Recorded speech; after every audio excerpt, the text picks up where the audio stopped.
First 10 years of my illness, actually, I never heard the word recovery. It was more like take your medication and hopefully some way, somehow, you can pull it together. And there was no real direction or hope. There were no success stories for me to hear. This is back in the early days. This is in the 80s. Pharmaceutical advancements and the understanding of illnesses like schizophrenia have come a long way since then. This was maybe a week into the diagnosis, and his father said to him, "Look, Ravi, doesn't matter what your diagnosis is. What matters is if we can get you healthy again."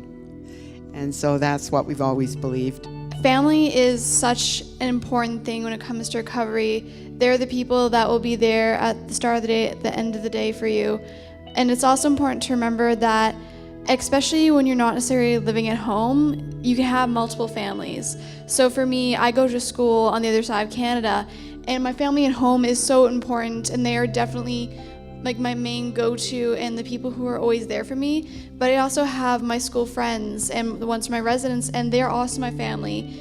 And kind of having those open dialogues that we've repeated about again and again today, we've almost been able to kind of create a support group and support family in ourselves where we're all open about our mental health struggles, and we're all kind of there to support each other. And we as a family decided we're not hiding this.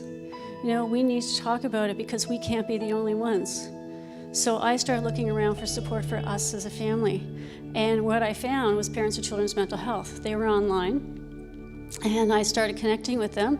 My first experience with them was in 2008, where I walked on Queen's Park. You know, we did this whole little, not a protest, but a little assembly. We met with the MPPs to talk about, children and youth mental health and why it wasn't working well. And so I started getting more and more involved because I need to do that for me. I need not to be that island as well. And so the more we talked, the more support came around us as a family. Very quickly we realized that when schizophrenia comes to live in your house, you don't really know anything about it. So we went on a great learning curve to support Ravi and to learn as much about the illness as we could. We became members of the Schizophrenia Society, which was really a great help to us. We're still members, we still attend and go to wonderful conferences and things. What I've got to say is it was very hard going in the beginning because it was 30 years ago, and the psychiatry wasn't as optimistic as it is today. But I believe just the whole idea of changing the way you view the world and view it in a positive, hopeful way, that itself can change brain chemistry and heal. When I lost all my friends and every connection in the world, all I had left was my family. For various reasons where I work on the ACT team, a lot of my clients don't have family support, so the ACT team becomes the surrogate family. And it's crucial for recovery.